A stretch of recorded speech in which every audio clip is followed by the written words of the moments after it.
Ranking Member, thank you very much. I will remind folks we have votes beginning at 11:30. I'm going to hold myself and every member to the 5-minute rule. And I am interested in both specific kind of consumer issues, but I also think that we sometimes fail to, in the quest of pursuing the things that we're most interested in, we sometimes fail to look at the broader picture about the structure of the agency. So I'm happy to have that conversation during this question and answer period. I want to start with one for you, Chairman Burkle, that I've had conversations since coming to the Senate about fireworks. The 4th of July is around the corner.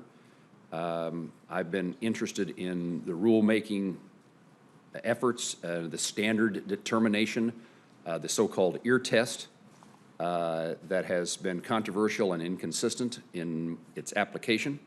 And so I just want to give you the opportunity to update me and the committee on the agency's activities with respect to fireworks.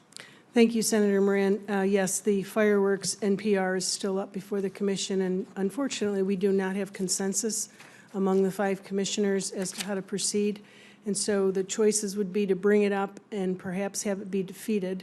I think there's some feeling among the commissioners that that does not address safety issues, that some of the issues in it, the platform, yes, but other aspects of the proposed rule do not.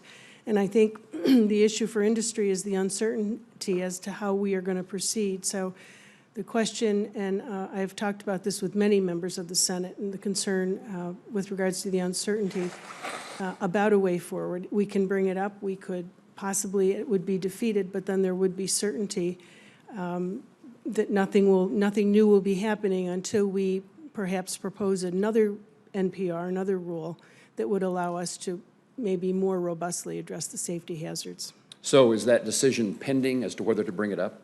Yes, we can bring it up. We can bring it up at any time, and the commission could have a decisional, a public meeting to discuss it.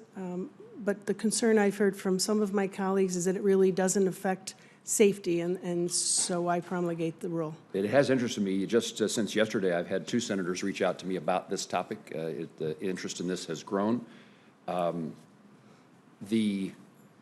In the failure to bring up and pass or defeat that proposal, what's the status of the regulation of the industry today? Today, the proposed rule is just that. It is a proposed rule. It has not been finalized, so the status quo remains. Yes. Chairman Burkle, let me ask a follow-up question unrelated to this topic, but to you. I understand that you requested that the CPSC's Office of Inspector General investigate the facts surrounding the unauthorized disclosure of information from the Commission's National Injury Information Clearinghouse. While that investigation remains ongoing, will you please explain what steps the Commission has taken to identify and correct issues that led to this disclosure, including any consultation with outside experts and law enforcement?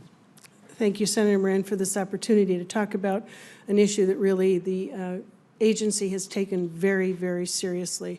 It was what we currently are referring to as an inadvertent disclosure. Unfortunately, some of the safeguards, a second pair of eyes, wasn't laid on and reviewed the outgoing information. That has been changed ever since we became aware of this issue. There now, it goes through our FOIA office where there is a higher level of scrutiny. There were also some changes in personnel at the time that the disclosure began, as well as a change in software.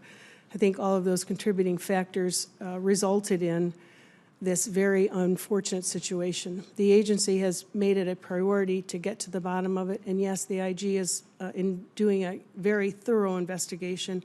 We look forward to his findings and a determination as to whether or not we need to proceed and perhaps refer it elsewhere for some criminal activity. Will you confirm to me that you will keep me and this subcommittee informed of the developments? Absolutely. I've made it clear to staff that I am available at any time to come up here and brief in person or to have conversations, but it certainly is something that I am committed to, and I'd be more than happy to do that. Thank you very much. Commissioner Biacco, at the Commission's recent mid-year meeting, you introduced a measure to enlist support from other federal agencies, including the FBI and the DOJ, to assist with the response and investigation into the unauthorized disclosure. Why do you feel that outside help is necessary? The CPSC is in over its head on this type of situation. And as we've all talked earlier, we're a small agency with limited resources. We're still trying to get our arms around our own data. This was a large disclosure that I'm not convinced was inadvertent. The little bit of information I've been able to look at, I have not been able to link the information that went out the door with requests for the information. So I wanted that to be looked into a little bit more. And I did not believe that the agency, A, had enough time, B, had enough experience, or C, had a staff that had expertise in this area.